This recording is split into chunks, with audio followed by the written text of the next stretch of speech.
Most people believe the most dangerous man in a cartel is the one carrying a gold-plated rifle. They're wrong.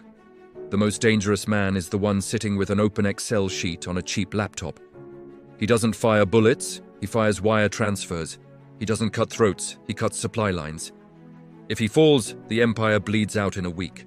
But how does a guy who looks like a regular office clerk make the DEA and his own bosses tremble at the same time? Stay tuned, because today, you're stepping into the office where a single typo is paid for with your life. Imagine you're successful. So successful that your money no longer fits in your wallet, your safe, or even an entire room. This is where the accountant's first major headache begins. The weight of the paper. $1 million in $20 bills weighs 110 pounds. Multiply that by 100. How do you move 5 tons of cash without anyone noticing? But that's not even the worst part. The accountant has to deal with an enemy nobody mentions. Rats. Literally. In the Medellin cartel, they lost $2 billion a year because rodents were eating the bills. Can you imagine explaining to a guy like Pablo Escobar that his fortune was a pest's lunch? That's where the accountant proves if he has nerves of steel, or if it's his last day on the job. But what is the use of having mountains of cash if you can to buy a coffee without the police tailing you? This is where the accountant becomes a magician. Welcome to financial alchemy. The accountant doesn't just count money, he cleans it. See that chain of gyms where nobody ever works out? Or that construction company that's been building the same apartment for 5 years?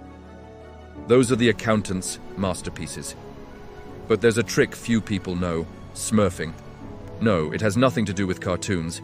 It's the most effective technique to bypass the global banking system. And if you don't know about it, it's because the accountant is doing his job perfectly. Now let's talk about his life insurance. Double bookkeeping. The accountant leads 2 lives and keeps 2 ledgers. The white ledger is what the government sees. Everything is legal, taxes are paid, everyone is happy. But the black ledger, that one, is a treasure map and a death sentence for half the government. In that book are the names of bribed politicians, judges on the payroll, and the exact coordinates of the labs. Why doesn't the boss just kill him if he knows so much? Because the accountant is the only one with the access codes to the accounts in Switzerland or Dubai. If he disappears, the money freezes forever. He's a hostage, yes, but a hostage who holds the key to everyone else's cell. In a normal office, if you mess up a decimal, you get an email from HR. In the cartel, if $100 goes missing, the accountant is the first suspect of theft. The pressure is subhuman.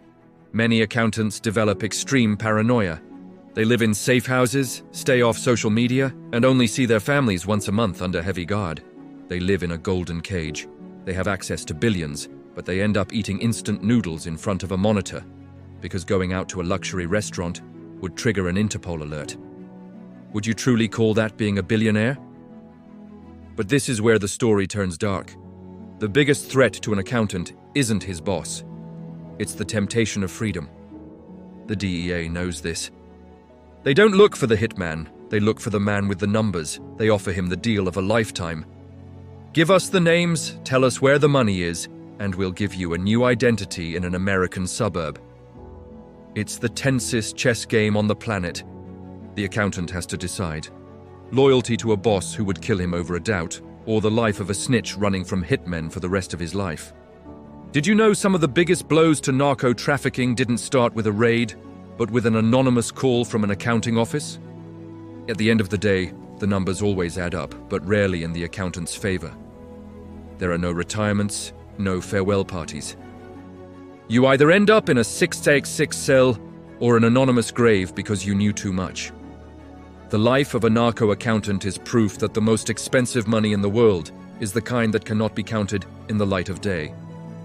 If you made it this far, tell us, do you think the risk is worth the reward, or would you rather have a 9-to-5 job that actually lets you sleep at night?